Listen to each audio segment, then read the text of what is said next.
Now recording. This is your notification that anything you say could wind up on the internet.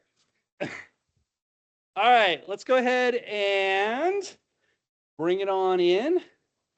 Hello, everybody.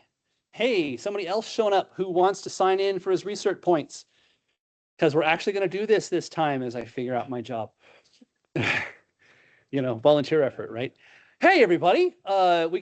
We got a room full of people. That makes me very happy. We have several folks online out in the broader world. Thank you for joining us here in beautiful, entirely too hot Austin, Texas.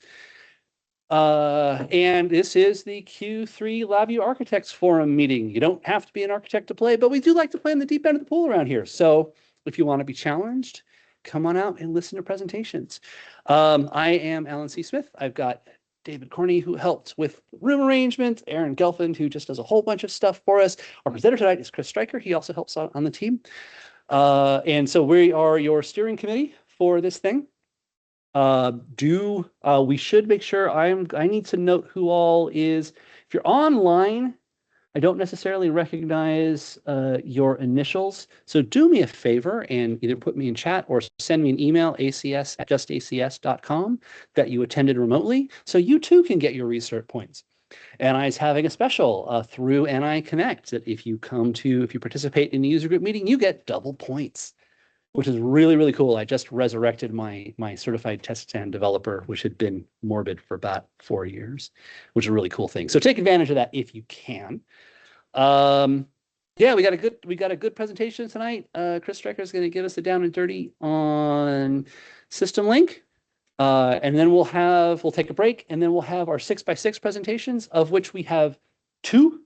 So if there's 3, excellent. We have 3, maybe 4. I'll go ahead and get that roster put together. If somebody out there in the ether has something they want to talk to us about for 6 minutes, I got a couple of slots still open. I will actually yield my slot if somebody else wants to present. So please, by all means, that is the general, you got something to say, please say it, time in our little shindig. Our next meeting is in November, second Thursday again. So we try to squeeze it in before Thanksgiving. That topic has not been announced. If you have something cool you want to talk about, reach out to me, let me know. We can get you scheduled. And I think you're all up. Do I have a question from Kristalino?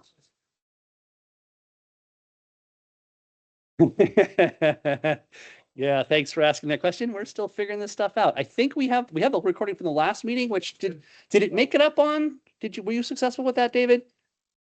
Okay, David gets the recordings and he will get them to me, and one or the other of us will get it up on the on Laugh Tracks, which is our YouTube channel that we haven't touched in forever because after our big disruption, we've been figuring this all out. So yes, we will endeavor to. We get closer and closer and closer. Maybe this is the time we actually get the presentation up. That'll be absolutely lovely.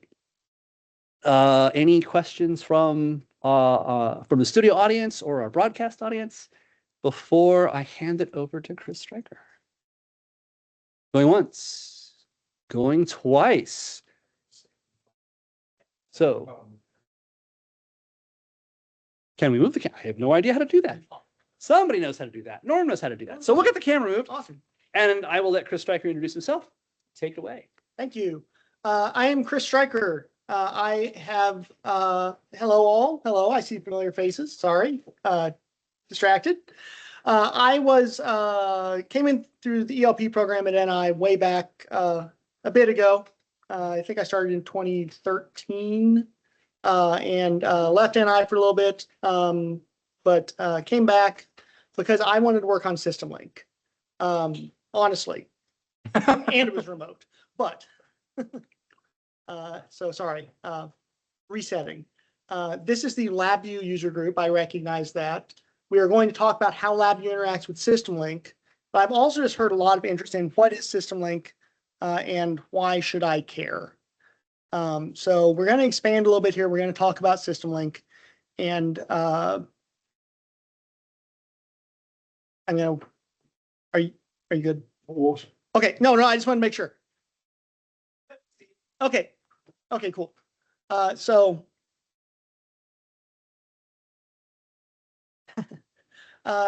this is SystemLink.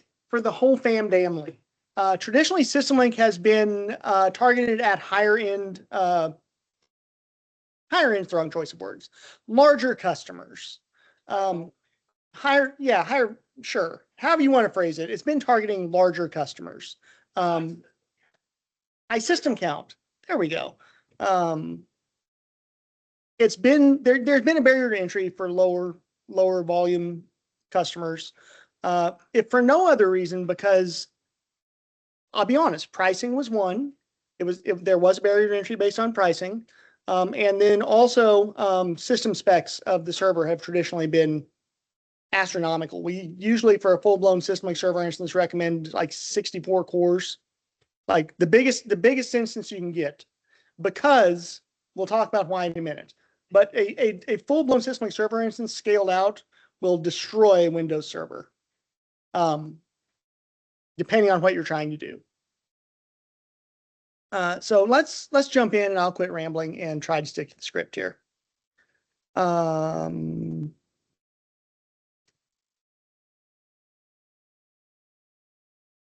So one more caveat. I'm going to start with the approved NI slide deck, just to get the level expectation set of what SystemLink is. Then I'll go into demos as to what you can actually do and why I think it's such a powerful tool. So T&M organizations, as all of you are aware, things are becoming more complex as we go. Schedule and time to market is always a concern for everyone. And then operational efficiency is also something we care about, because it's good to be efficient and saves money. Like this. So at the end of the day, the official line is SystemLink all comes down to saving time and increasing product quality. And that is true.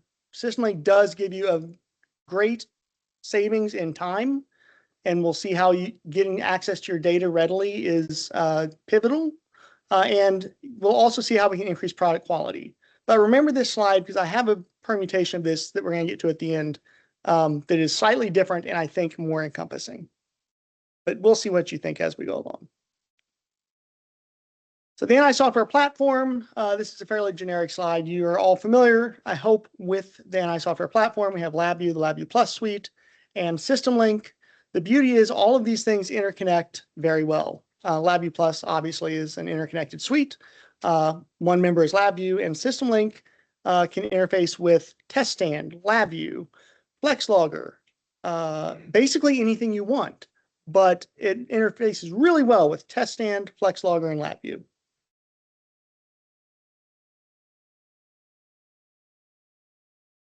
So SystemLink is essentially a centralized platform. You can think of SystemLink as, I've heard people call it the operating system of your lab.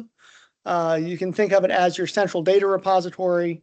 There's all sorts of things SystemLink can do, but the key is it allows you to work as a team, collaborate, optimize your test times, optimize your tests, and do everything in a scalable way.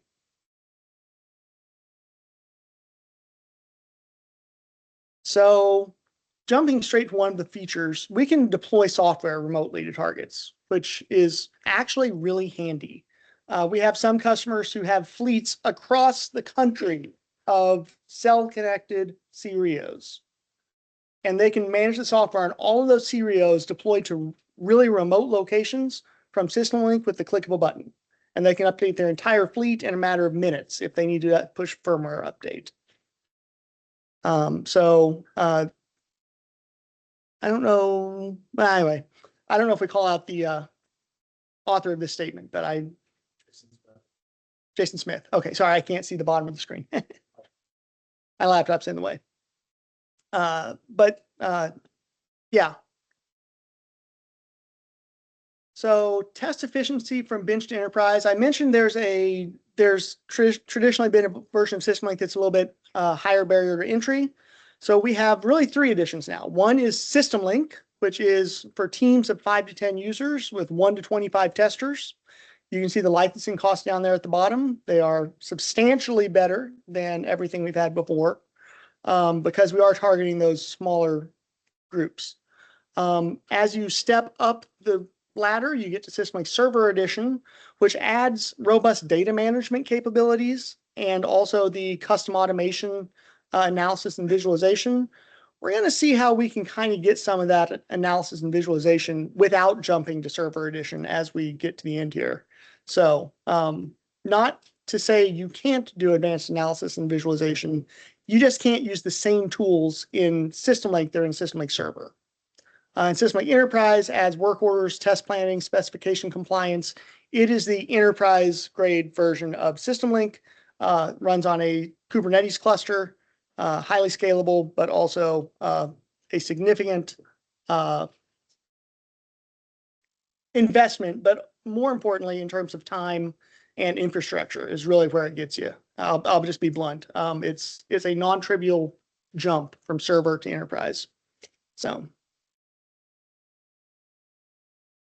let's talk about what these different packages can do. The number of users and number of systems are really the critical things to keep in mind when choosing an edition. So everything will allow systems management, software deployment. You can view systems and test data in every edition. Every edition is first-class support for test and LabVIEW Flex Logger, where things start getting a little bit different. Who's used a data plugin? Anybody? Data plugins? Wow, okay. They are a diadem construct and LabVIEW. You can use them in both cases. You can also use plugins in data plugins in SystemLink Server because it is honestly based on the diadem stack. If anyone remembers TDM Server Edition, that was rolled into SystemLink Server. So that is the same software stack that SystemLink Server uses. SystemLink Enterprise actually is a different data stack, so no data plugins in SystemLink Enterprise, but there we use Jupyter Notebooks to ETL into a data frame service.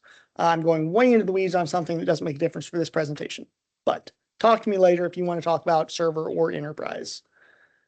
Data ingestion, everything allows for real-time data publishing, and you can do post-process file extraction with data plugins again in server.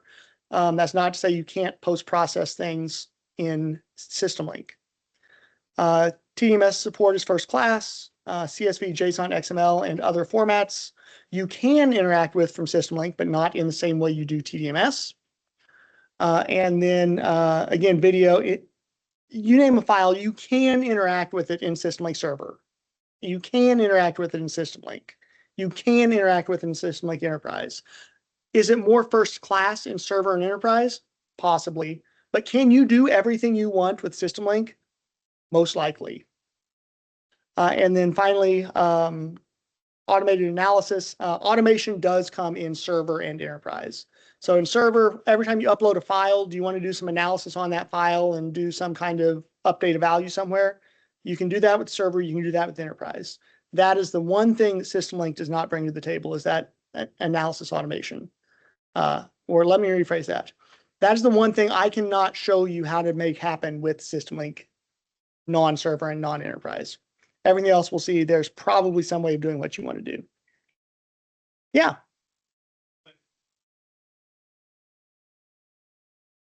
For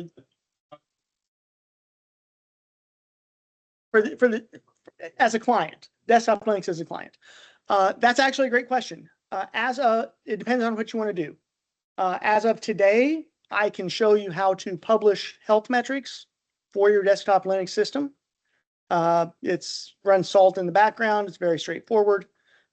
Software deployment is not something that I'm aware of that's moving towards desktop Linux because we rely on NI Package Manager and the built-in NI Linux RT Package Manager, which your package manager for desktop Linux, it could be any number of things. Could you do it? Probably. But is it NI supported? Absolutely not. And that can you do it? Probably is the thing I love the most about SystemLink. Because can you do it? Yes, probably. If you're willing to own the support for it, it can probably be done.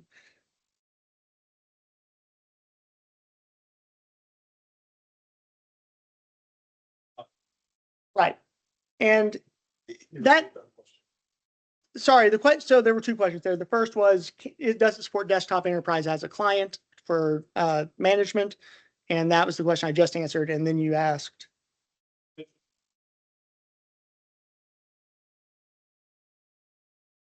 Yeah.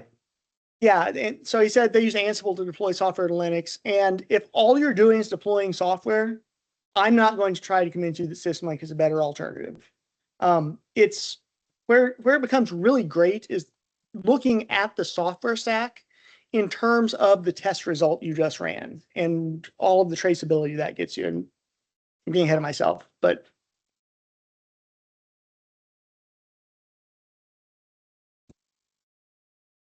so SystemLink is great for pre-test coordination, finding you have the right hardware, finding you have the right software stack on the hardware, ensuring everything is set up and ready to go. LabVIEW test stand, great for test execution. Insert your test executive here, also okay for test execution. You can interface with it you can interface with SystemLink from literally anything you want. We have full REST APIs. So if you have network connectivity to the SystemLink server, you can publish your data one way or another. Does the lower end edition of SystemLink target customers who are not using test stand or LabVIEW? I wouldn't say you're a target customer if you're not, because it's not turnkey. There is, integration required, but it's certainly integration you can do or integration that you can find someone to help you with. And we'll talk about that towards the end. And then finally, you set it up in SystemLink, you run it using LabVIEW, test stand, whatever you want. And then finally, at the end, the data comes into SystemLink, and then you get the visibility, the data management, and you can actually derive insights from that data.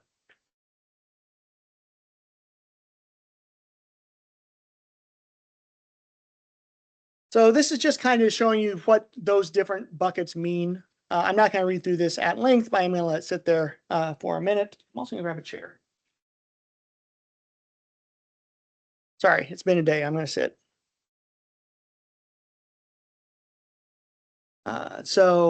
Key thing here, though, calibration I haven't mentioned yet. You can track the calibration status of all of your instruments using SystemLink. You can get alarms when your system goes out of calibration. I have a card that's going to go out of calibration in 30 days. Notify me so I have time to get that calibration planned and scheduled. Software configuration we talked about, compliance and inventory. You can see where any given piece of equipment is at any time. If you choose to track it that way, at a minimum, you can see what PXI chassis is my card located in. I have a DMM. Which of my 10 or 20 chassis contains that DMM card? Where has that DMM card been over time? Where was it 10 days ago? Or? All right, there we go. So in terms of how much of that automatically does the cal searching, I plugged in something over USB that's an instrument versus NI versus PXI versus even a USB CDAC kind of thing. How much of that's automatically scraped versus we're enabling it, but you have to put the code in to interface to these parts? Great question.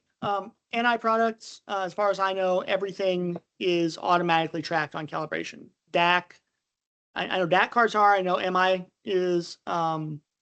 If you know of a device that NI makes that isn't automatically tracked in terms of calibration, let me know, and I will. No. That's the caveat here. So anything that shows up in Max will show up in SystemLink. Third-party instruments, anything that enumerates in Max, you will see in SystemLink as an asset. What you don't necessarily get with the third-party instruments is that automatic calibration tracking and things like that. I believe some of them are compliant and will automatically track calibration. It's not my area of expertise, but you can certainly make sure you are tracking the calibration one of two ways. One, you can write a client-side script that will scrape the instrument and upload that calibration data. The other really elegant thing is you can just manually set the calibration date in SystemLink if you need to, and it will give you the reminder. It's not quite as elegant, but it certainly serves the purpose. Yeah.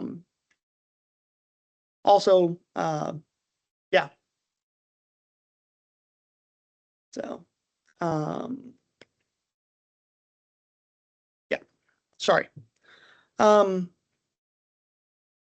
SystemLink, I've been talking about it like everyone knows exactly what I'm talking about in terms of the architecture. So SystemLink is a centralized system where you have a server that can be on-prem or in the cloud. We support both scenarios. And then you have a client which runs on your end system, whether that be a PXI chassis, Linux RT chassis, CRIA or PXI, your Windows system. All three of those have first-class SystemLink support. And then anything that can connect over TCP/IP, however, can connect to SystemLink. You can publish your data. You can do any number of operations. You have TCP/IP connectivity. You can do anything you need to if you're willing to write the code. And that's the beautiful part of this solution.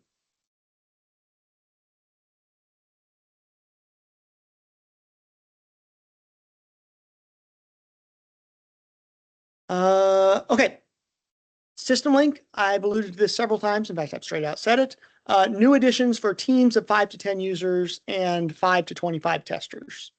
The pricing is very simple. It is, you get what you get. You can order it from ni.com. You can order it through your favorite distributor. It is an orderable part number you can just go buy.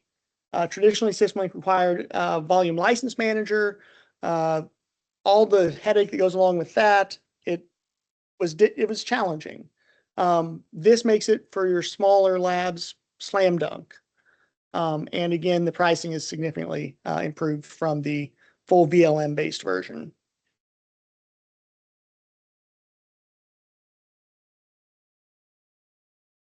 So I said it's releasing. It is actually already released. This is a dated slide that I just borrowed. But you can see software configuration, systems monitoring, remote data viewing from LabVIEW and FlexLogger, test stand result logging, and you can even use it for root cause analysis and things like that as you dig through the data that all of these things have provided you with. Norm.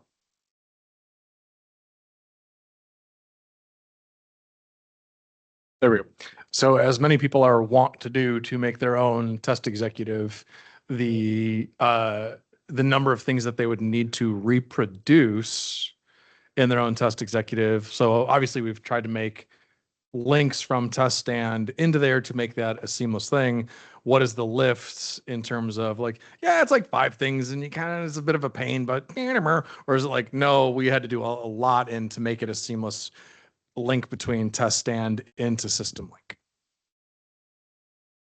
To publish test results requires writing wrappers for REST APIs. It is not trivial. It is very simple.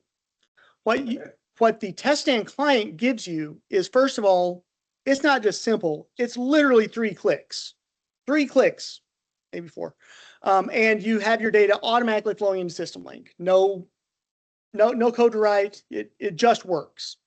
The other thing I will say is the test stand client offers something called store and forward, which means if your system is disconnected from the SystemLink server, it will sit and cache all of those results as you're disconnected. And then when your network connectivity is restored, it'll push them up. All your data is there. You didn't lose anything. That's the part that really requires the implementation effort. I've done it. There were some reasons we couldn't use the SystemLink client for one customer.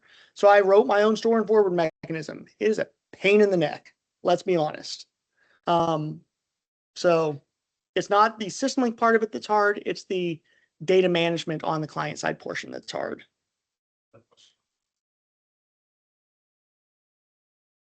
So that was actually the answer to one of my questions, is the store and forward things. That's only in test stand? Yes, it Okay. only have the boxing test. And then everything else you'd have to write yourself to do Yes. store and forward of HTTP requests.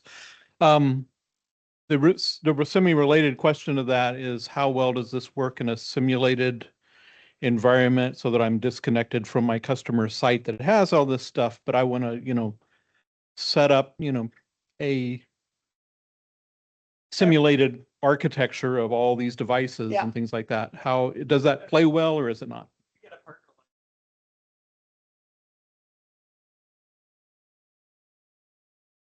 I'm hearing that So there's a partner The list. statement,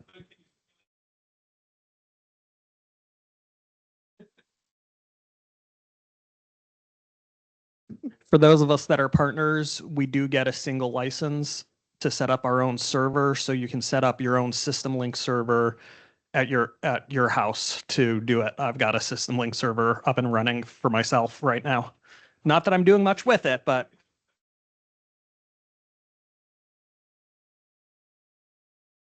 I go on eBay a lot, so I do have my customer hardware.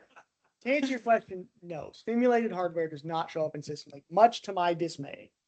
I am currently way down a rabbit hole simulating hardware for our test system, for our demo systems, because do we have 30 PXI chassis sitting around we can just stuff with hardware and pretend they're being used? No, we, just like everyone else, have constraints on what we can just have sitting around not being actively used. So literally, probably the second most important part of my day job right now is to simulate systems, build an infrastructure that will look like I have, a scope and a DAC card and all of these things in a system. And from the user's perspective, for the demo, it looks like it's real hardware. Can it be done? Absolutely. Do we offer it out of the box? No. Ignoring simulation.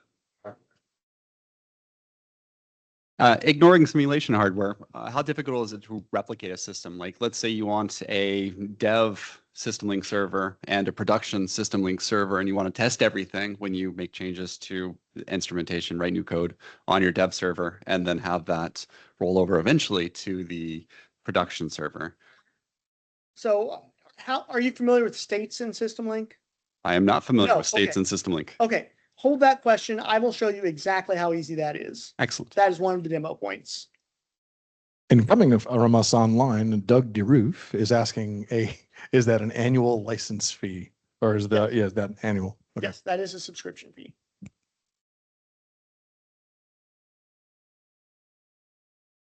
Are there data limitations? Like, do you hit breaking points at a certain point if you've got, say, 25 systems and they're cranking out a lot of waveforms that you want to store as test data? Are there limitations you're going to hit with SystemLink where it becomes very sluggish at a certain point, or is that not really a concern based on the architecture? With 25 systems, it's very unlikely. If you have 200 systems, that's where I just mentioned really beefy servers. That's where you need the really beefy server. Past 200 systems, we start talking about SystemLink Enterprise, at which point you can just scale and scale and scale as you add hardware. Okay. I mean, did that answer the question? I think so. So to directly answer, you will have trouble overwhelming an adequately provisioned system with SystemLink small or medium.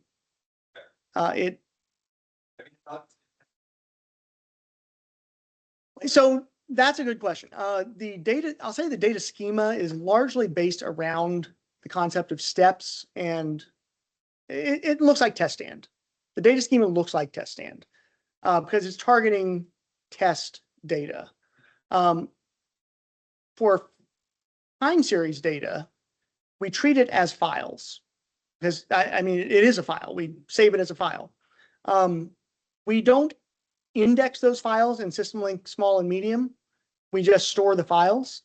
So there's no, it's just a linear storage growth. There is no processing that comes along with it. As long as you got the disk space. Yeah. Files. Yeah, as long as you have the disk space, you can dump all the files you want into it. Sure, yeah. It's not a SystemLink limitation.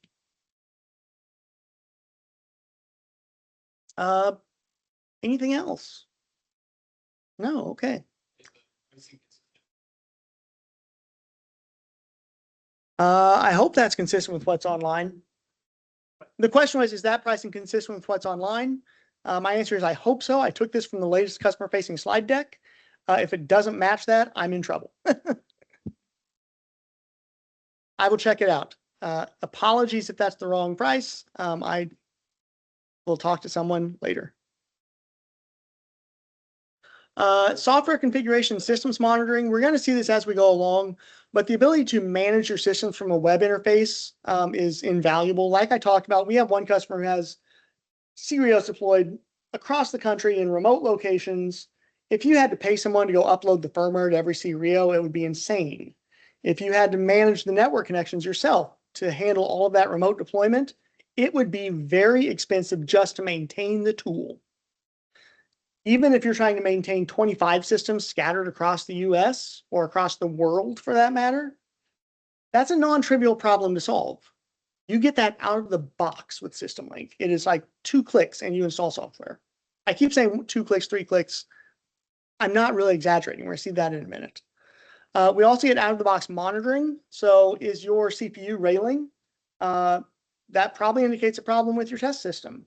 So do you want to go log into the test system and see why it's so sluggish and see the CPU is railing? No. You want to sit down at a station, look at all of your test systems, see your CPU usage, and realize, oh, it's really high on these 2 systems. So one step beyond that, how do I want to fix that? Do I just want to reboot the system and see if it fixes it? Sometimes that's the answer, and that's 1 click. Yeah. I just went online and those prices do match what is on ni.com right now. Okay, good. Thank you. Yes. Yeah,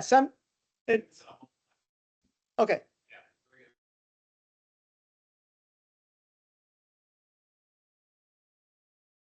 Okay, so pricing matches. Okay, that makes me feel a lot better. I'm sweating tomorrow. And again, you know, is the back to the monitoring. You know, is something going wrong? Is my memory high? Is my CPU railing? Whatever. The nuclear approach obviously is to just hit the reset button, which you can do remotely. But you can also even access the self-diagnostics of the cards. If it's NI hardware, you can invoke the self-calibrate functionality. You can reset the devices, any number of things. It's all exposed, and we'll see that soon. And then RT systems, you can manage network settings, date, time, all that kind of stuff. You know, if you can do it in Max for an RT system, you can probably do it with SystemLink. Upload and query measurement data from LabVIEW. Again, you can build and deploy LabVIEW applications. You can build and deploy anything as an NI package. An NI package can contain literally anything. You can use SystemLink to install literally any NI package. So you can deploy your entire software stack, not just the NI stuff. You can have your entire system image in one nice little state, and it will push everything over when it is appropriate. You can also publish all of your data from LabVIEW as well. And we're getting close to the end. Yeah. For those that previously used RAD for deploying images to like CREO targets, are they generally nostalgic for RAD or are they happy with SystemLink? I don't miss RAD. We'll leave it at that. There are probably some use cases for RAD still. I'm not going to say it's completely in the weeds, but I can't think the last time I've seen a reason to use it over SystemLink. Waveform data management. FlexLogger will allow you to take waveform data all day. Who here's used FlexLogger? All the NI folks. Cool. 6x6. So, okay, well, FlexLogger is a great tool that allows you to interface with your hardware very quickly and quickly get data from it. SystemLink takes it one step further and allows you to publish that data to the server from any of your systems. You can stream your data in, I'm going to say real time, but not the NI real time kind of real time, the pseudo real time that everyone else means when they say real time. 1 second update rate, nothing too crazy, just push data at 1 hertz. But it's incredibly valuable. You also can push all of those TDMS files you generate using FlexLogger to SystemLink automatically. Not only will they upload automatically, there's an option to, if you're disconnected, guess what? All those log files will get pushed up next time you reconnect, just like with test stand. Not true for the tag values. They are lossy, but that is the nature of the beast.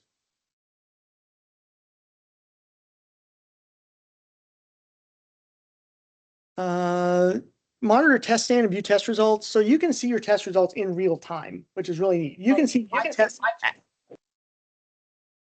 You can see my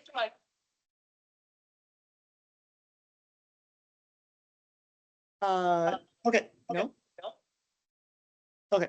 Anyway, you can see that your test is actively running. You don't have to wait for your result to be complete. Do you have a test that runs for 3 days? Cool. You can see the steps as they come in. You don't have to wait for your data to be done in order to see your data. And again, it's using test stand. It just works.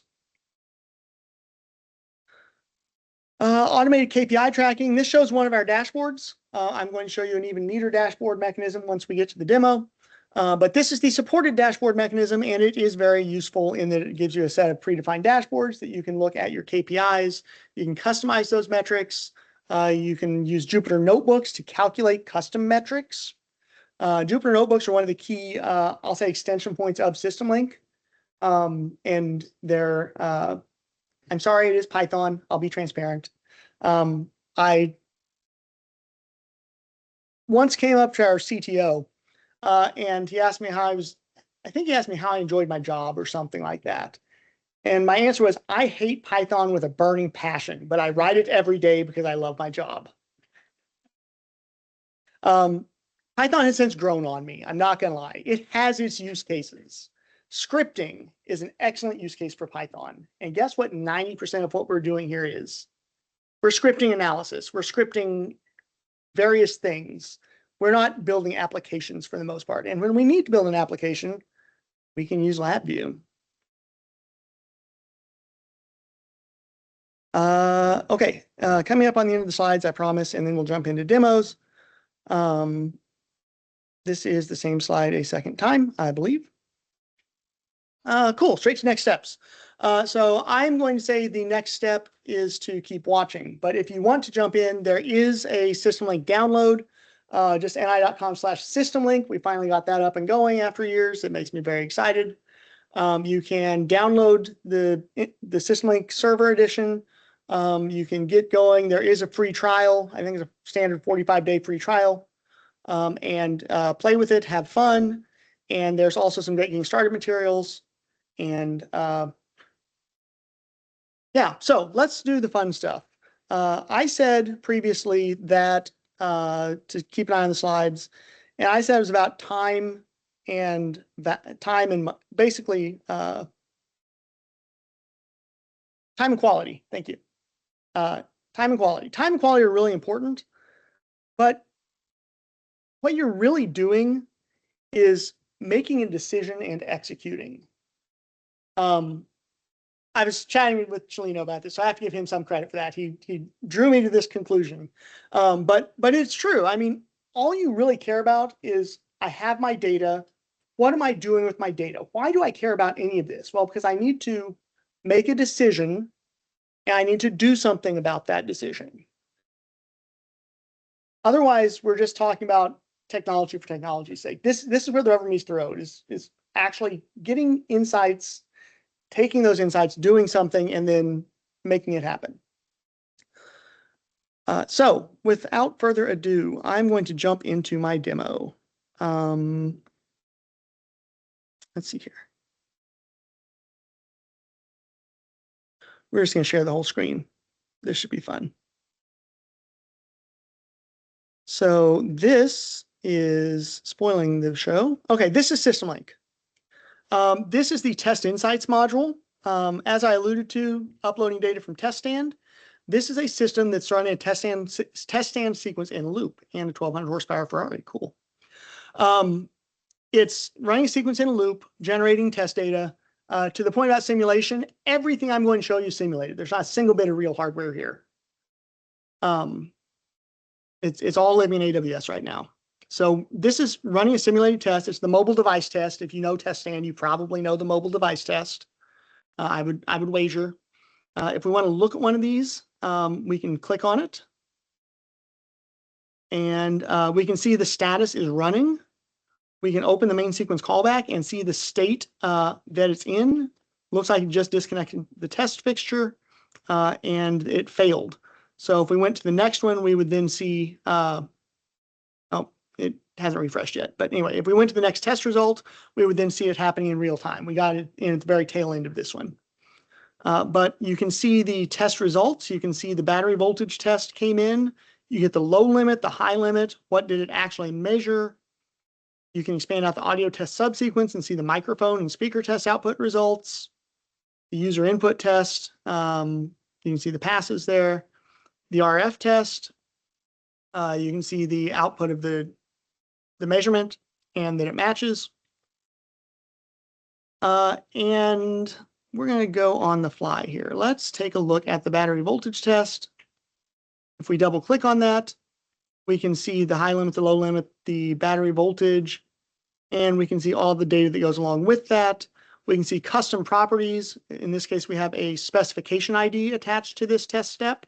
So if we wanted to see everything with that spec ID, we could search using the APIs. And we can see that it was included in the report. Now, this is test stand, and I said that we're pumping data from test stand. I said it's also just as easy from LabVIEW, or almost. So let's check out that. I need this window. And it logged me out. Cool. Bear with me. This system is running a little bit laggy. I apologize. It is way under provisioned in AWS right now. It's but we'll see what is going on here in a minute. But while we're talking about test results,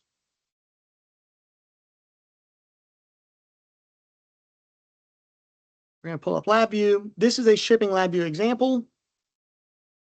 And maybe we'll see the block diagram. Yeah. So the block diagram is really simple. You open a connection, looks a lot like a standard API. You create a test, you initialize a test result. So you create the handle essentially. You create the result on the SystemLink side. You initialize a step. So you create the handle. You create the step, which means you write the data to SystemLink. You can sit and write in a loop and run your own test.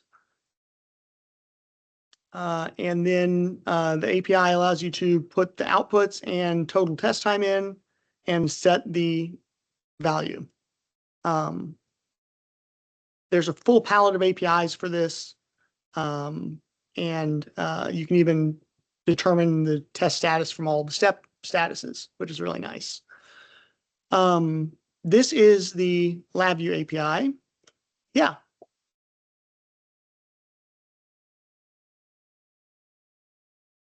Is every one of those VIs sending a web request? So I'm thinking of the store and forward thing that you would have to do. Do you have to store and forward every one of those things?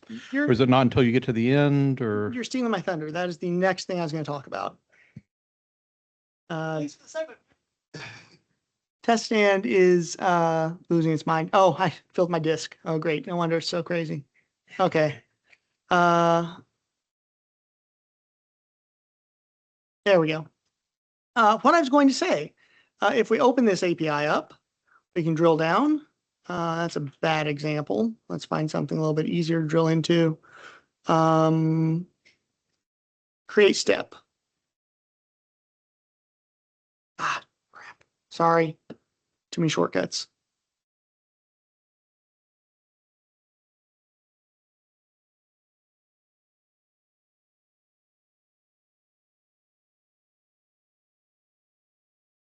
To directly answer your question, though, yes, it's a web request under the hood. Every invocation is a web request. You can also, however, group steps and do one big massive write of all of your steps, so you're not constantly spamming your network.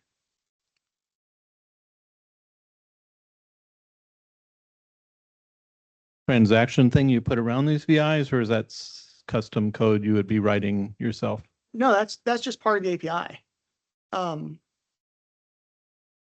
If we drill in far enough, I promise there are actually web calls here. But you can see it's a post request to the test monitor route with a series of steps as a string. The steps come in as an array. So you can see literally it just built an array of all your steps and sends them all in one shot. There's no wrapper magic or anything like that. It's just build them into the argument and you send all your steps at once.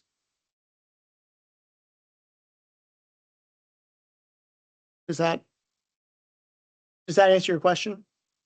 Like you end with a post there, so you would have to like split up this VI into your part that creates the data and then the second part that sends it. That's what this has done. I mean, this VI is the data sender, and this test steps in is all of your data. So if we go back out to the top level, which I can't do on remote desktop like that, 1 second. If we go back out to the top level, you can see we created the data here. No, hang on, where are we creating data? We're creating data here. We could create a lot of data here and build it into an array of steps and then write all the steps at once using the shipping API. Okay, I think I get it. Does that address? I think so. Okay. I'd have to use it to really know, but Yeah. I think so. So let's just segue here into the REST APIs. I mentioned everything has a REST API. So let's come over here. They're all very well documented in Swagger. This ships with the product. It's very easy to get to. There's a link from the top of every page. In fact, let me show you that. If you go to Test Insights and hit the question mark, there's an HTTP API. We can click that. It takes us to exactly where we were. And it gives you all of the endpoints. One thing, to directly answer your question about steps, you would create a result using the post create result route. And then you would come down and find your create steps, which is right here. And if we look at the model, it is an array of test step requests. And each test step request has all of the parts of it. So it's literally, you're passing an array of step results directly to the API. The other neat things you can do here, there's also query capabilities for all of this. About anything you can do via the UI, you can also do via an API, which is really nice. With the small and medium edition, it might be a true statement that everything you can do via the web UI, you can do via the API. Not 100% confident in that, but I'm more confident in it than the full server edition. Norm. Speaking of the several things that you're talking about that are kind of possible across the board, you had mentioned early on of TDMS is the first class file, but you can make CSV works. You can make these other things that are probably the lion's share of what most people out there are trying to actually log.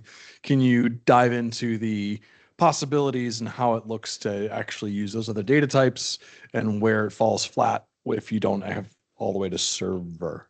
Right, yeah. So if you have server, it is a slam dunk, download a data plugin, it reads my data format, it automatically gets pulled in as data. Like really simple, no code required. If there's a data plugin for your data model, which there are thousands of them, so it's highly likely there is a data plugin for your data. It's for those of us who don't actually understand what a data plugin, you asked, like, does anybody use data plugin? Data plugin, Yeah. data plugin. That's still actually kind of wishy-washy even for me. The idea, if I'm not mistaken, correct me, is like, it's a translator.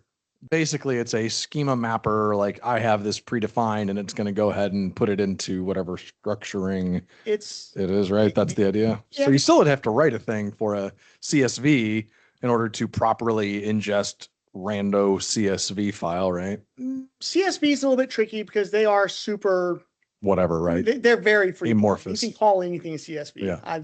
That's one of my biggest pet Problem peeves. CSVs, yeah. Yeah.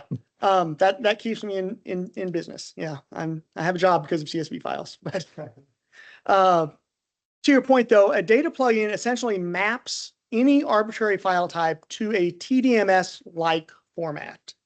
So it does that mapping for you. For things like MDF4, which is popular in the automotive space, there's a built-in, there's a data plugin that just does that. For things like Buslog, Chapter 10, I think Chapter 10 has a data plugin. I don't know that for sure.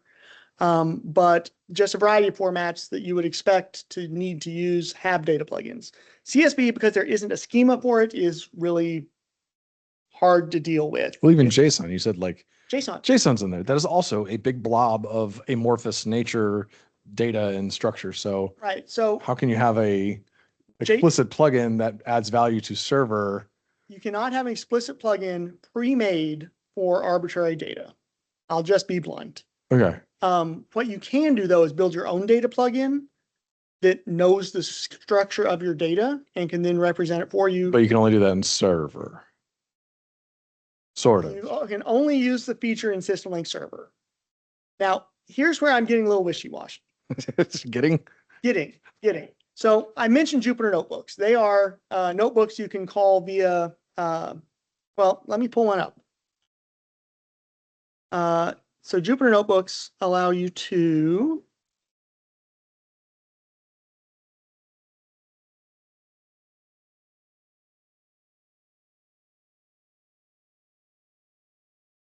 write arbitrary Python code. This Python code can do any 10 or 5? 10. Okay, 10. This Python code can do anything you want. It can call REST APIs. It can load data locally. It can run libraries, whatever you need it to do. One of my favorite things to do, I can write anything I want in LabVIEW. I can build a REST API for that and publish it as a web service. I can then invoke that web service from SystemLink. I can then publish the data I get from that web service via a dashboard. I can do anything I want with that data in SystemLink if I can get it from LabVIEW. So you can use Jupyter Notebooks as glue code is really what it boils down to. You can glue anything into SystemLink using a Jupyter Notebook. And that really is I guess the point I wanted to drive home more than anything is because of all of the APIs and its ability to interact with other, you can call any API from SystemLink and any API can call SystemLink. And because of its open and extensible nature, it literally allows you to couple anything together given sufficient integration effort. The integration effort is where I spend my days.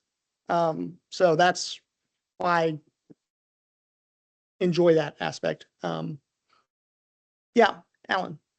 So where do we go to learn about these APIs? I would install the product and then go to that little Get Help and look at the APIs. Finally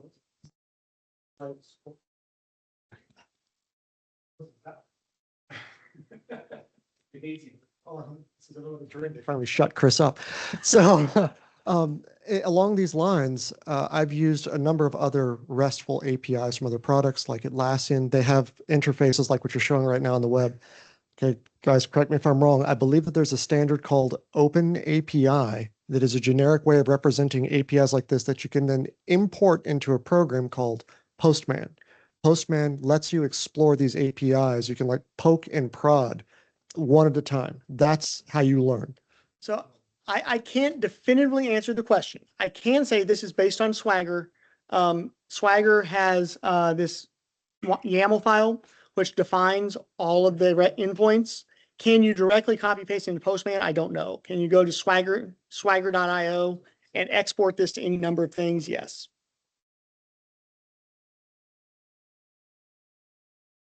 Oh, I didn't show you the really cool part. These are all documented. Jeez, Chris, we've been waiting this Oh, crap. These are all documented, but see this try it out button? Yeah, if you just want to try it out, you just hit try it out and hit execute. I'm not authorized, so it's going to give me a 401. But if I was authorized, it would give me the response to my query. So you can just sit and try back and forth. And the other thing I'll say, if we're in the weeds, let's go back to Test Monitor. The best way to figure out how to build a query for the API is to open the network window and look at the query results, and you can see the response. You can also see the payload, which in this case is just filtering for a specific ID. But if I went back to the main window, and I can filter and say, give me query by keyword, and keyword contains foo. It's not going to give me anything, but we will see that it looks, there's my filter for the query. So you can basically deconstruct everything you do in the web UI to figure out how to do it via the REST API, because the web UI is just using the REST API under the hood.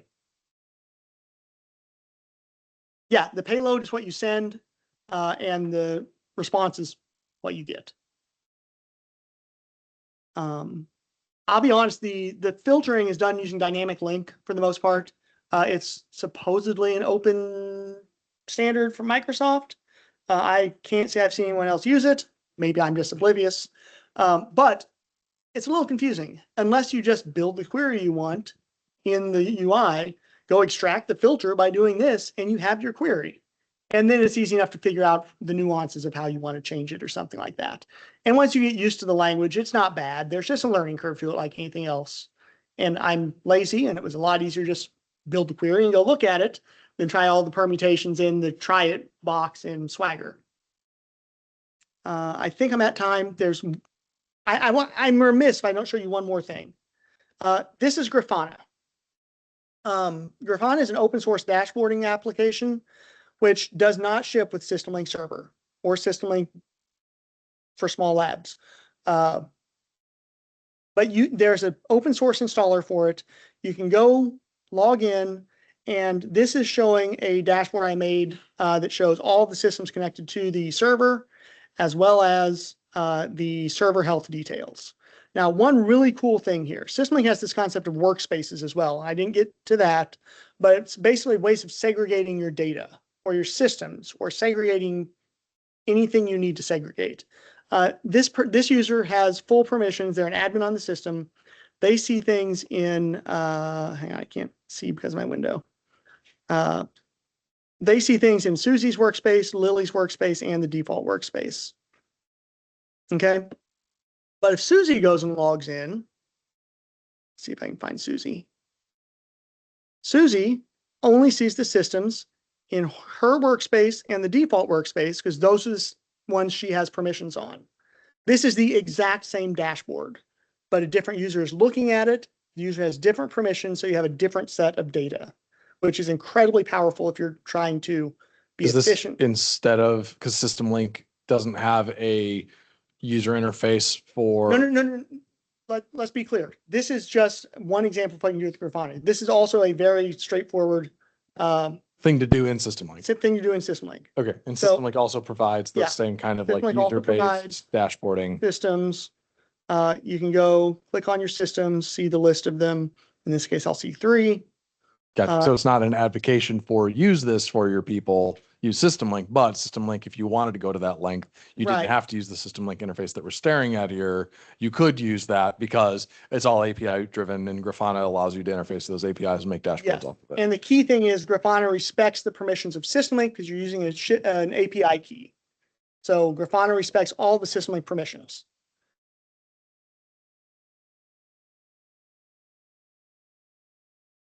So I'm wondering where this dashboard thing goes, because I'm intrigued by the idea. Like the reason I don't use FlexLogger is that I never could do anything useful with the data other than just sitting there in FlexLogger.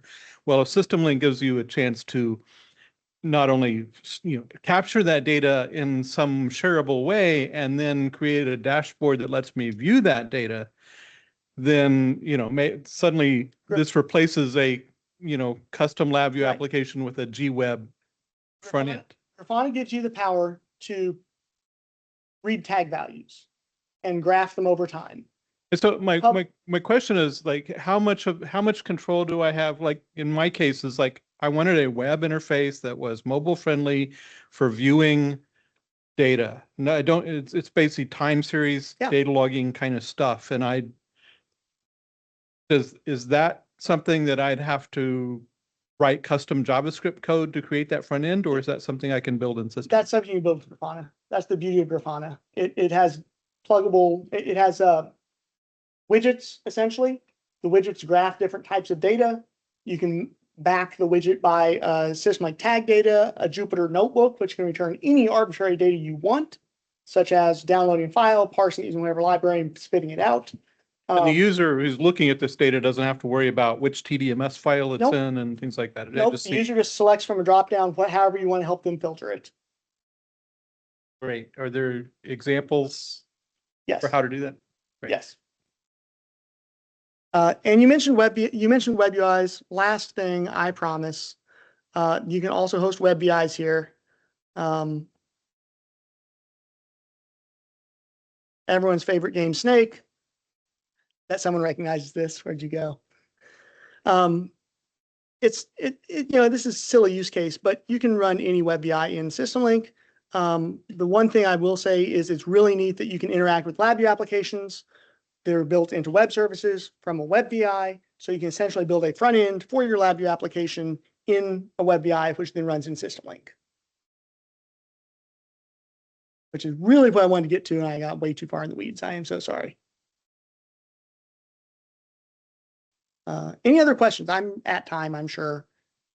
Last question.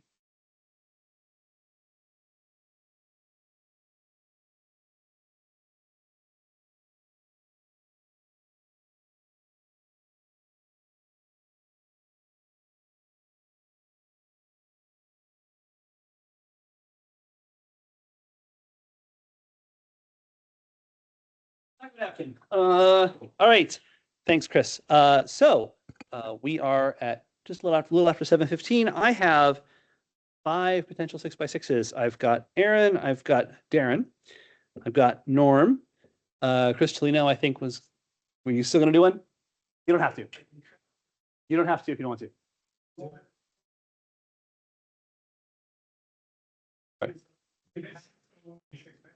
Right. Okay. And then time permitting, I'll be tailing Charlie. I've got a little CTI stuff to talk about. Do you want to?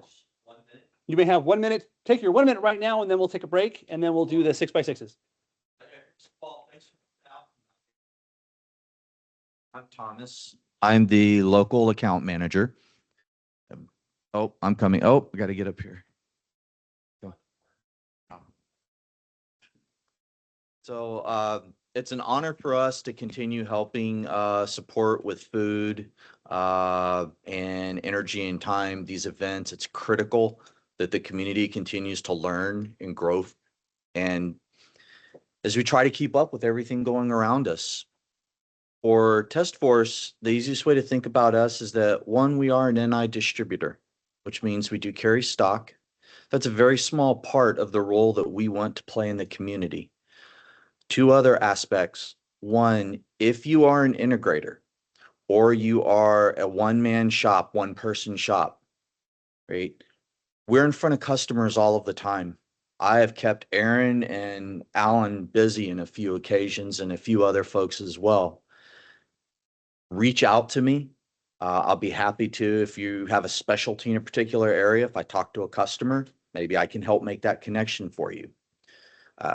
If you're an engineer at a company and you have a project, an application, or you just want to sit down and talk through some idea that you have in your mind, reach out, let me know. Conversations are free, and I love to buy lunch or coffee. He does. He really does. Absolutely. And then that's all I've got to say. Just thank you again. Really appreciate your time, and thanks for coming out. Thanks for your sponsorship. Okay, so 6x6 presenters. Probably the easiest way to do this is to fire up your laptop, log into the Teams meeting remotely, so you can just take control. You will want to come up here. I will time you at 6 minutes. I think we'll just go in this order. Aaron and Darren, are you ready to go in? Okay, that's fine. If you don't have something to share, then that if you don't have slides to present, you don't need a laptop. I think we'll take a 5-minute recess while the first presenter gets ready. That'll be Aaron, and then we will go to 6x6s. And I only have 5 right now. If anybody else wants one, we got 1 slot left. Come see me.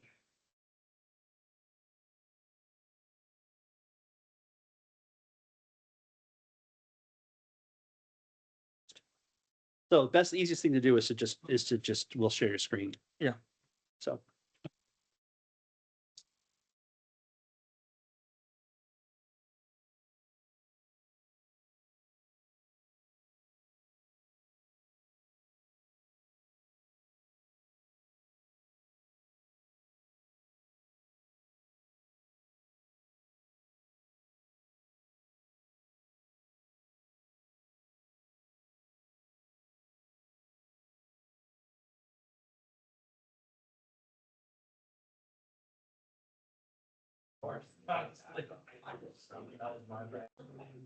No, it's not.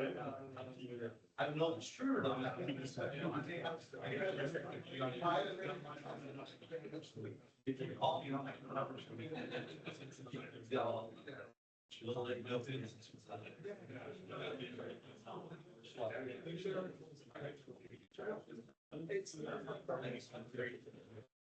That's wrong.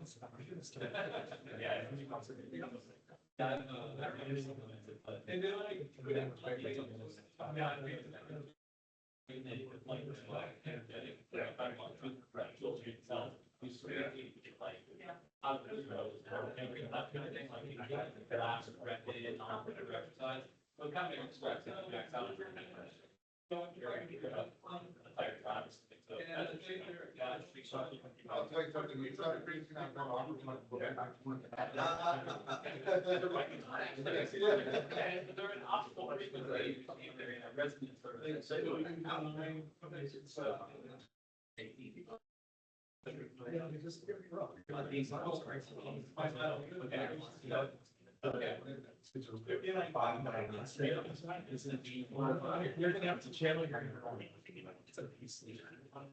I can say I finally feel bored. I'm good. I know. Yeah, mine's about. Yeah. That's the peak.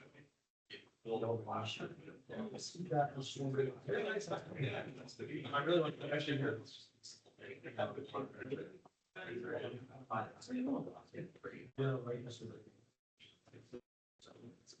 Yeah, I figured yesterday I got an essence. Yeah. It's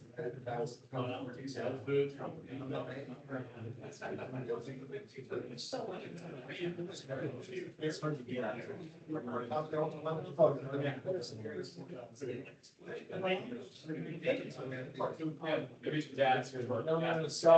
Chinese is always here by this. I'll take that.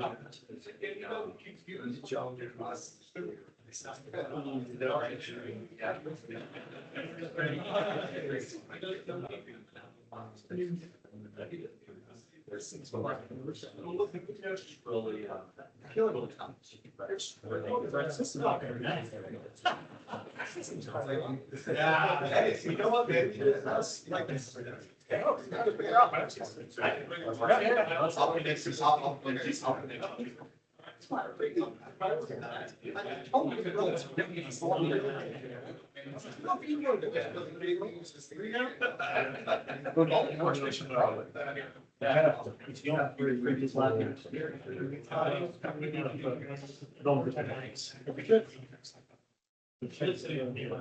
pretty sure this. Yeah, but you want to be with us. I'll let him look at me at the beginning of time. Okay. I thought it was free on the at least some of those guys. You want to find it out. You know what to say? So it's not the one you. Yes. They didn't pay for this commercial. Really? As of November. That's what we do with never like. It should be asking. Yeah. I've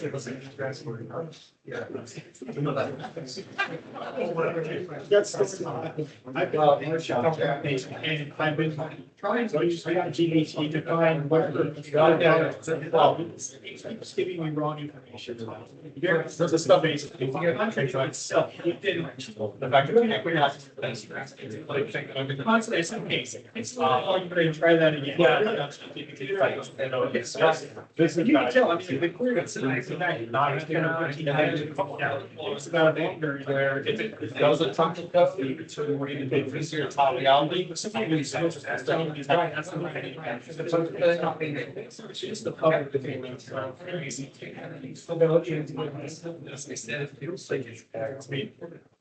Beyond the no, what you've seen is what I've seen towards that. Yeah. So it's a good.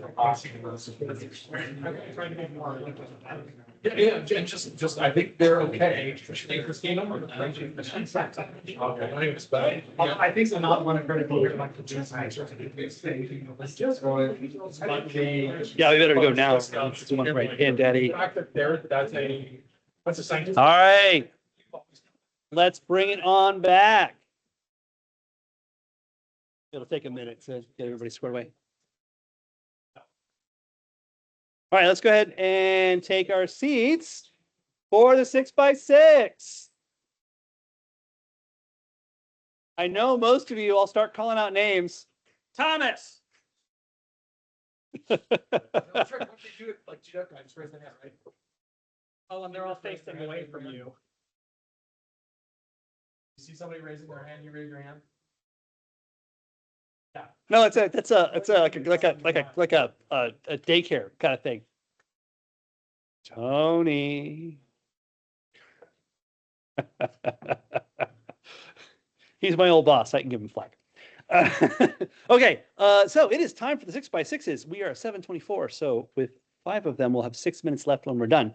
We're going to start with Aaron Gelfand. Aaron, are you all ready to I'm go? all ready to go. All right, your screen is shared and everything. Screen shared. Ready? Okay, And go. go. So nothing earth shaking in my presentation. I just had a bit of a headache that I was developing the other day where I have a data display which is a multi-column list box that sometimes I have the vertical scroll bar present because there's more data, and we can actually see that I do have some data in this example cut off, suggesting that there is more data. And yet, even though I know there's more data and I actually do have a couple of rows below the screen, I was sitting here going, okay, wait, my scroll bar, my mouse wheel isn't working to scroll. I can't drag. I can't click. And I'm sitting here going, what the heck did I do? I didn't, it's not defer panel updates. I disabled it. And so just changing it's disabled versus disabled in grade. And why was I doing that? Well, I was doing that because I'm creating a data table that has both for the example shown above, it's error information, but the same data table, the same multi-column list box gets repurposed depending upon what the user clicks on the screen. Sometimes it's an error box, sometimes it's an alarms box, sometimes it's configuration and live status information.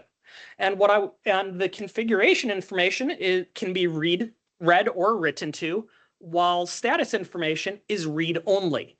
And so what I had done was I had been tracking the mouse so that if the user clicked on one of the boxes that was read only, I was disabling it so they couldn't start typing. And the reason I was doing that is we do have a nice little disabled items property. And you can see that when you disable an item in the list box, it will gray out. But the problem is what's grayed out is information of the current status of the system. And so I'm making not the configuration information harder to read. I'm making my current information harder to read. And at least to my knowledge, there's no way to invert the behavior on those. And so what I do have, like for my customer, is my customer had actually asked me to make it look like some other software that they use where the blue fields are read-only and the black fields are read-write. But in trying to track and disable it, I locked myself out of being able to scroll anymore.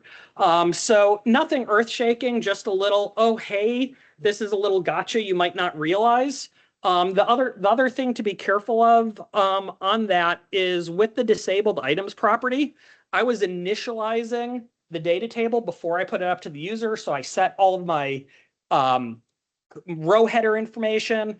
I was trying to set which of them were read-write, but I was doing that before I was actually populating data. And so the disabled items property, if you give it something that is off the current data set, so if your multi-column list box is empty, you do get an error if you try and disable rows that are not currently populated with data. So I had to reorganize what gets shifted when. So just little bang my head against the wall moment that I thought I'd share with people so that hopefully you won't spend time banging your head against the wall. Any questions? Oh, Norm. There's a feature on the multi-column list box that says editable cells. And you can turn it off So that you can't sell. That's something I can try as well. Okay, so not necessarily, okay. No, I had used that for something else, and I don't remember why I changed it. So that might actually be part of my end solution, which is working right now. But this was more about here's the headaches I had. But isn't the editable cells property is a global? So, but that would work instead of that should work instead of disabled. Yes. Yeah. So anyhow, that was my little learning moment for the week. Thank you.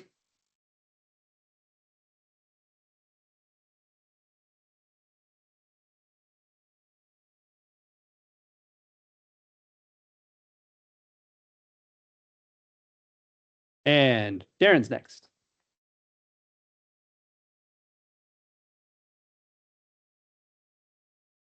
Is this thing on? This is what I look like to people online. I'm now going to walk around. All right. I have a question for the old timers in the audience. Can anybody name a big feature that was in LabVIEW 6.1? Shout it out, and I'm not going to pass the mic around. We don't have enough time. So the answer I'm looking for is the auto tool. The auto tool was added in LabVIEW. There was other stuff like the event structure, but the auto tool is the one I'm thinking of. All right, a question for the medium timers in the room. Name a big feature that was added to LabVIEW 8.6. Call it out. Call it out. The answer I'm looking for is quick drop. Okay. So the auto tool back in LabVIEW 6.1. Some of you guys are newer to LabVIEW. You all have never known a LabVIEW without the auto tool. If you don't even know what I'm talking about, the auto tool is when you move your mouse around, and if you hover over a terminal, you get the wiring tool. If you hover over a button, you get the little finger. If you hover over the corner of a structure, you get the grab handle. So it basically figures out what you want to do. We call that the auto tool. LabVIEW didn't used to have that. You would have to press the tab key or the space key to switch around between the tools. It was a very manual process. I will say there are some old-timer LabVIEW programmers who still like to tab around between their tools, and that's perfectly fine, but most LabVIEW programmers use the auto tool. Now, when the auto tool was added to LabVIEW 6.1, it wasn't very good. There were times when you would hover over something and you totally expected the wiring tool, and it would give you the select tool, and like all sorts of other stuff that didn't make sense. And so LabVIEW R&D basically said, can you guys help us make it better? Give us feedback. Tell us which times that you're using the auto tool and it does this thing and you expect to do this other thing. And we gathered a lot of feedback. Auto tool got better in 7.0, got better in 7.1, got better. It kept getting better because we were getting that feedback from you guys. Now thinking about quick drop. Quick drop was already great when it came out because I made it. Okay, so this is a little bit of a different story. When quick drop came out, everybody on the planet that programmed in LabVIEW used the palettes. And so I was kind of like a one-man army trying to convince the whole world that there's this new way to use LabVIEW. And it took a lot of work, but as I convinced other people that quick drop was good, they joined my army and we all started convincing each other that quick drop was really good. And now I would say most LabVIEW programmers use quick drop. Some still prefer the palettes, that's totally fine. But there were these two sort of processes that happened. With the auto tool, we begged you guys for feedback to make it better in LabVIEW, and we got that feedback. With quick drop, I begged you guys to use this tool that you weren't used to, and you used it, and you got better at LabVIEW. Now, how many of you, please raise your hands, have heard of the Nigel AI Advisor? Just about everybody in the room has heard of that. That's a new feature in LabVIEW 2025 Q3 that just came out a few weeks ago. And it is built into LabVIEW 2025 Q3 and TestStand 2025 Q3. And it is an AI advisor tool to help you become a more efficient LabVIEW programmer. Now, there are different types of LabVIEW programmers in the world, right? There are people that are brand new to LabVIEW and they don't know what a shift register is.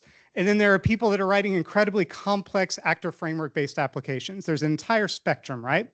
Now, I don't even know what Norm put up on the screen. So it looks like you just put up Nigel on the screen. So this is one of those tools where we need y'all's feedback, okay? This is a tool that NI alone is not going to be able to make better. This is a tool that you as a LabVIEW programmer are going to someday be able to use and say, I've got this feature, I've got this tool in LabVIEW that is helping me be a better programmer. But right now, it's not perfect. Now, I will say that Nigel today is way better than Nigel was 3 months ago. We have a way to make it, to iterate on this feature and make it better. Norm's nodding his head. He agrees with me. We both used Nigel in May. We both use Nigel right now. And I can make this tool better, faster. You know why it's better right now? Norm and I gave a ton of feedback to LabVIEW R&D about what needed to be better. So with Nigel, there's these two buttons that you can click on after you get an answer, the thumbs up and the thumbs down. Now, you may want to write this down. You have to have LabVIEW 2025 Q3 patch 2 installed in order for those buttons to actually do anything. If you don't have patch 2 installed, they do absolutely nothing. So please install the patch. But when you click that button and say, I don't like this answer, Nigel, and here's why, NI is looking at every single one of those. I am going to be on the team that's looking at every single one of those. When you click the thumbs up and say, Nigel, you gave me a good answer, we're looking at those as well. Just yesterday, I think Norm asked Nigel a pretty sophisticated question about licensing involving one of NI's products. Gave him a really good answer. Today, one of my colleagues in the TSE organization asked Nigel, hey, I need this VI that does this one thing in the Vision API. And Nigel gave him an answer of a VI that doesn't exist. So that is when we need to click that thumbs down button and tell us what it got wrong. So this is a tool. I use a lot of screens. I think some of y'all have probably seen my workstation before. I have a lot of monitors. As a LabVIEW programmer, I'm going to have just Nigel basically sitting open. And while I'm programming in LabVIEW and I have a question or I need to figure something out, I'm going to interact with it. I'm committing to myself to use it at least once per day. I'm hoping that I can get you guys to commit to using it at least once per day. Now, some of y'all, I'm not even looking at the screen. I don't care what he's doing. Look at me. Don't look at Norm's dumb stuff on the screen. Now, if you have I can understand that if you have a laptop, you probably don't have the screen real estate to like just have Nigel sitting up all the time, but hopefully for those of you that do, please do so. Now I guess I'll look and see what, oh, that's great. Okay, so yeah, you can click the thumbs down button on that one. All right, so anyway, that is my sales pitch. Please, everybody, use Nigel 2025 Q3 patch 2.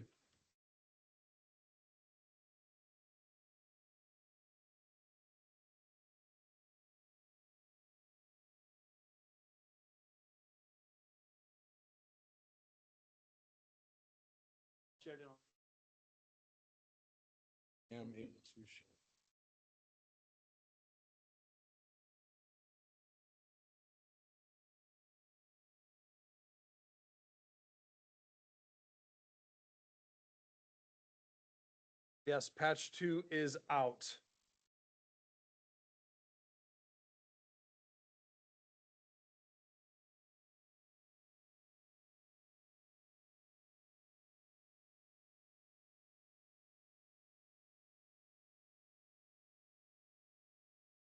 Oh, that's already there. I don't have to do that. Use the laptop. Right. Not really. Oh, Nikes.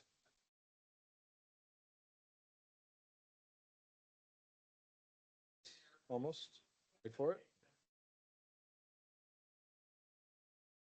Yeah. Apparently there is something that was made at some point in time that has the acronym DNAT out of the company. Yes. No. Like an NI thing. His parents. It was a kid.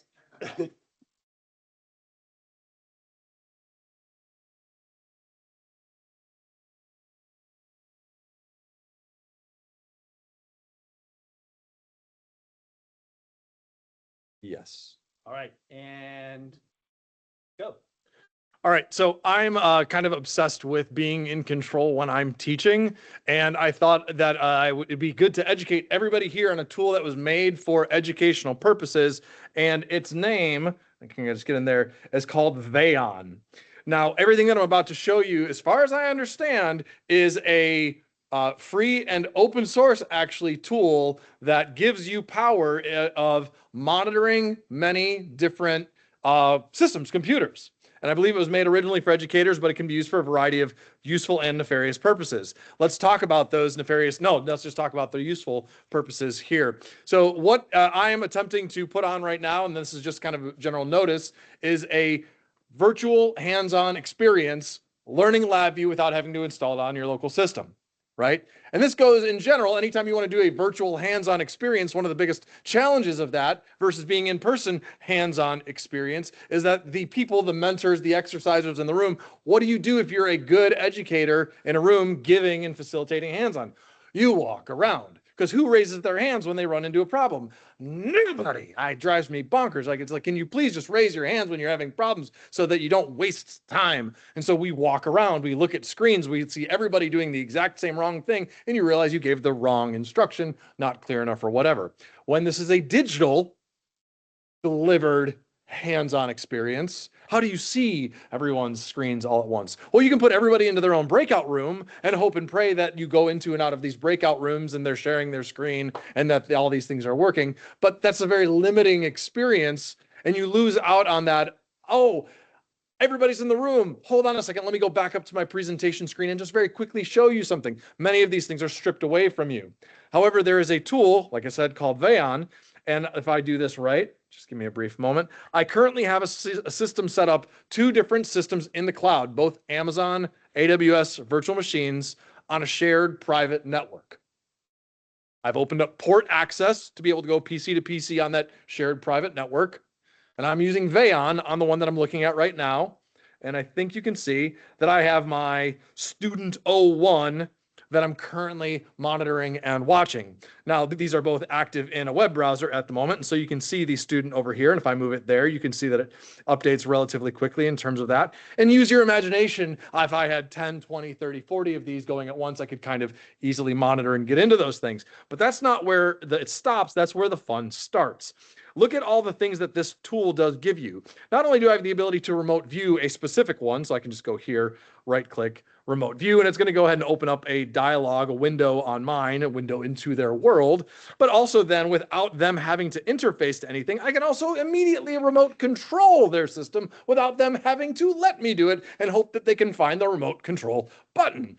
Well, boy, that was sure nice. You can do screenshots as well, but some of the things that are also particularly helpful in the control avenue are some of these things down here where you can broadcast out. The screen that I'm looking at just a moment ago where you see kind of this guy hiding back there, that same view is the one where you'd see like little vignettes of all the systems. You could select all of them and right click and say text message, and everybody gets the message. You got 5 minutes left. Go ahead and put your mouse down or whatever else like that. So that's really handy.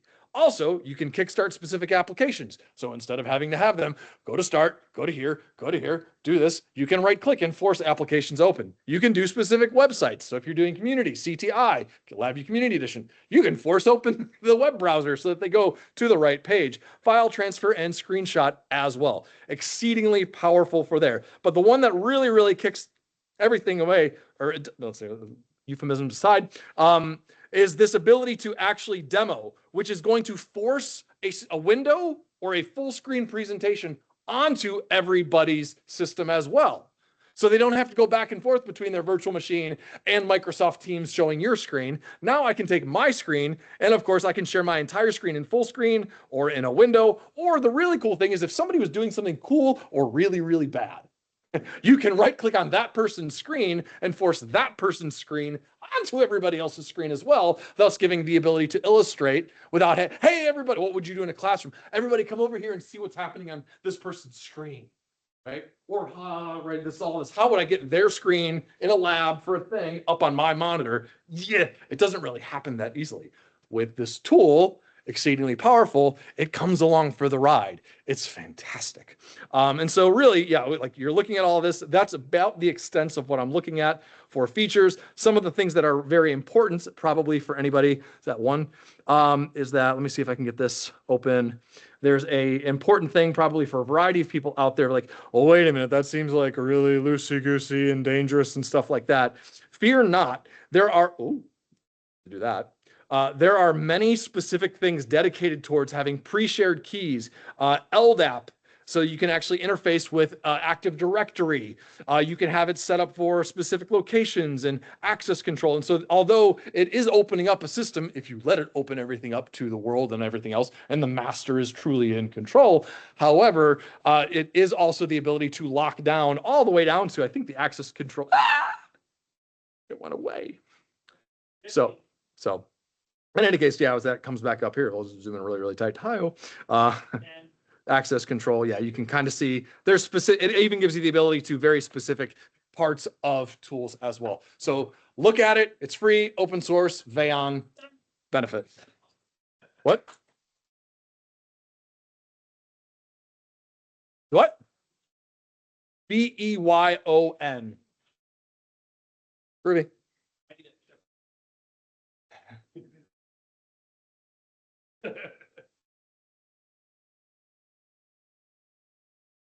Actually, To do what? You share your screen. If you share your screen, just share the left.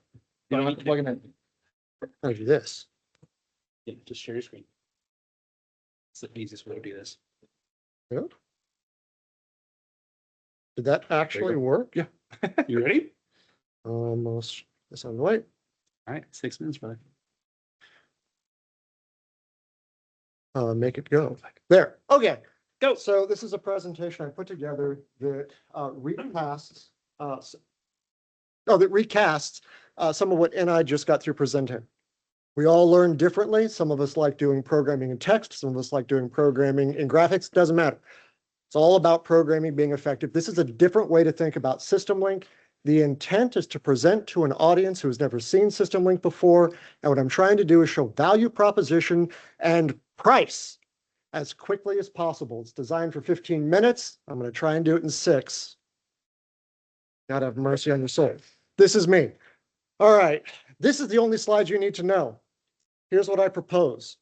What we care about, like Chris said, is making decisions. That's driven by insights. You need 3 things in order to make insightful decisions. Good data. That's data integrity. You need all the good data. You need to be able to analyze all the good data. That's it. That's what SystemLink gets you. What do I mean when I say data integrity? That means known good software running on something that's performing a task. Either that's a computer or a PXI chassis, whatever. Those 2 things, known good software and known good hardware, where good hardware is the right drivers that's calibrated, generates good data, presuming there's no problems with your code. Okay. So that's known good software, known good hardware, generates known good data. You could envision an entire fleet. Maybe it's duplicates of these endpoints, known good software and known good hardware. Maybe they're all the same type of endpoint. You've got just duplicates of a system. Maybe they're all different types, whatever. They're all generating this known good data. We got to go aggregate all of it.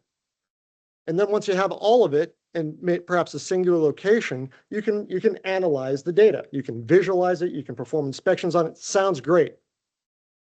Those 3 things together leads you to data insights.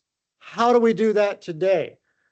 With these 5 fingers, 10 fingers. And that's a nightmare because it's done manually or you're writing code to do things manually. And it's really irritating for all of these reasons. Obviously, manual software setup and hardware auditing are a pain in the butt. It's error prone, time consuming, not traceable. I could dive into each one of those. Manual data aggregation, pain in the butt, error prone, time consuming, not traceable. Manual analysis, same thing. This is a terrible idea. There's a better way. Now we introduce SystemLink. SystemLink not only gives us better insights because it satisfies those 3 criteria, it also saves time. How? Okay, we're going to introduce this idea of a server, and it has the ability to push out the right versions of the software to either the computer or the PXI chassis with the right versions of the real-time executable and the hardware, whatever. So there's a singular server that's forcing out the information. It enforces known good data. Check. Just as a side note, I'm going to use the word node. A node out inside of the SystemLink ecosphere is anything that is running Windows or Linux RT. So that could be a PC, it could be a PXI chassis running Windows, could be a PXI chassis running Linux RT. Okay, so great. Now we have our entire fleet. SystemLink is deployed as a little client across all the different elements. Wonderful. And now SystemLink uses NI Package Manager to force all your software out. Great. That's a dramatic time reduction. And it also enforces the right version of the software so that you get the known good data. Sounds great. SystemLink also has a way of gathering all the data from all of the elements inside your fleet. 2 minutes. And because we've now got the data in a singular location, we can analyze it and distribute it. It would be awful if I had to go to a single computer to actually see the analyzed data. SystemLink has a means of broadcasting that data out to your cell phone, to your tablet, to your computer securely. NI has put security at the forefront of SystemLink. It has user-defined roles. You can do custom user creation, and there's a login screen. Every node that you attach to the system has to go through authentication. There's web server security, tons and tons of security. Great. So if this is what our fleet looks like, you've got SystemLink distributed across it. Well, now that we've got SystemLink embedded everywhere, what else can you do? Turns out you can observe your fleet in a couple of different ways. You can observe alarm conditions. Perhaps you're running a test, and one of the values inside the test exceeds a known good value. Bummer. You can also look at how well is your fleet resources getting utilized, and are you using too much of a CPU or whatever? Okay. So we say utilization. There's two things that system will get you. How well did you use your hardware? And you can also say, I've got all this hardware, schedule it for me. So there's retrospective and proactive. Let's talk about price. Okay, there's two vectors that determine price: users and nodes, and then services and capabilities. There's three different stair-stepped tiers: SystemLink, SystemLink Server, SystemLink Enterprise. How much time do I have left? 18. Will you all grant me an extension to see the pricing? Okay, then we're done. Because what I'll do next is actually walk you through how do these two vectors translate directly into dollars? How does it scale? And that, I would argue, has been the biggest challenge in NI conveying the value. If you want the pricing, this one's done. That's right. Thank you.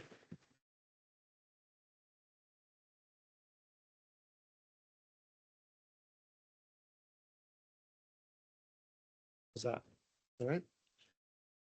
Do what? Drop this stuff.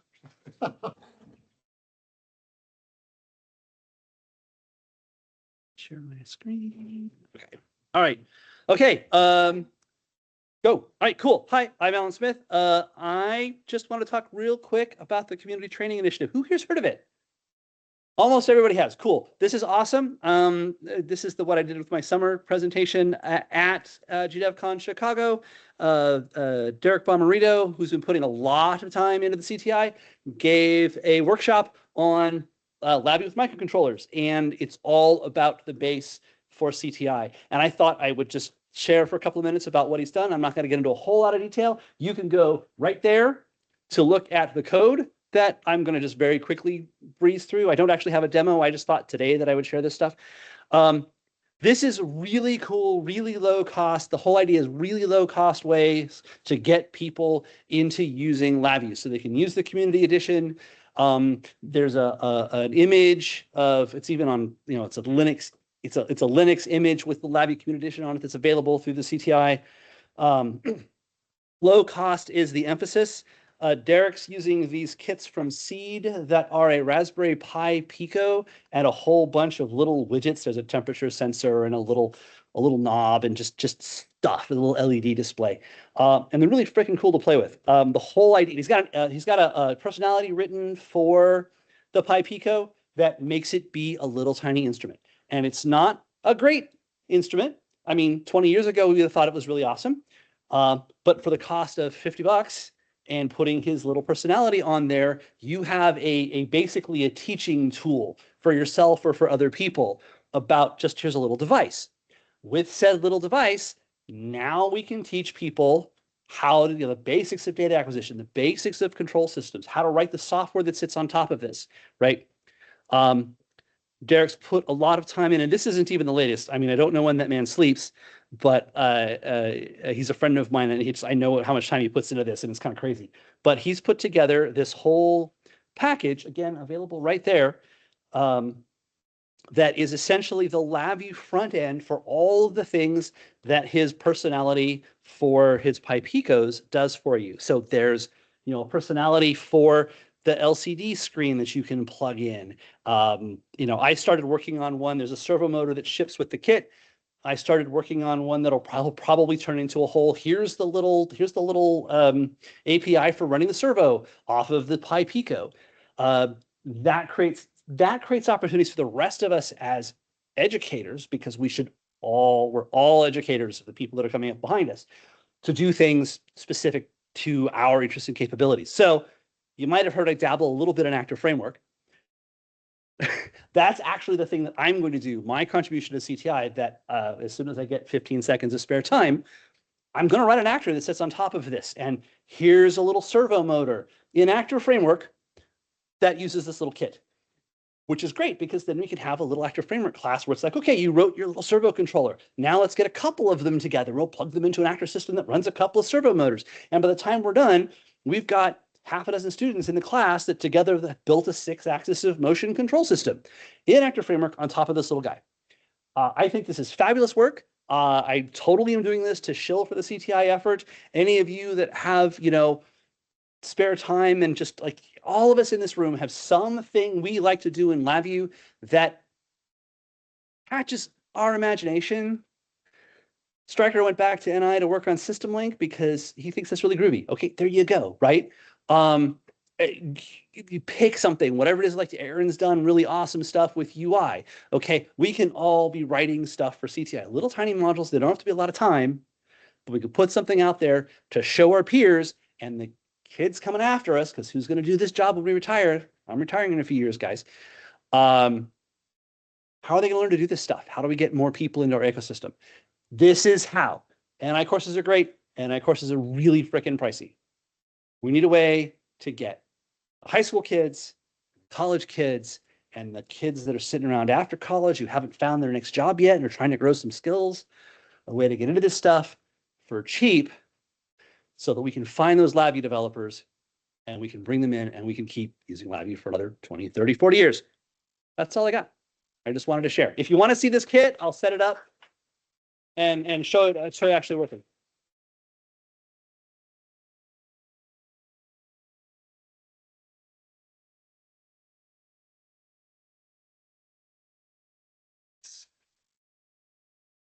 Yeah, just wanted to show that. I mean, it's cool. I think it's really cool what Derek's been doing. I don't know when to do the last one. But anybody else wants to go? Or that's me, 3 minutes. Okay,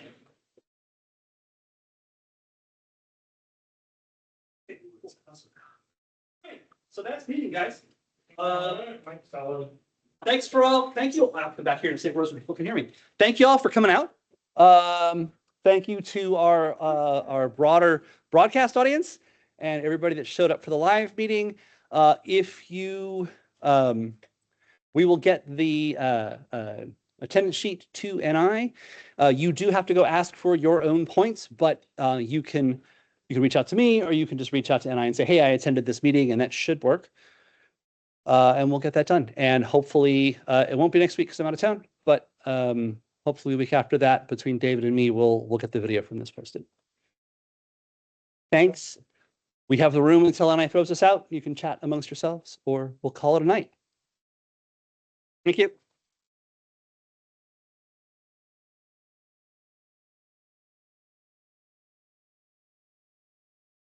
Turn this on. I don't know how to turn this on.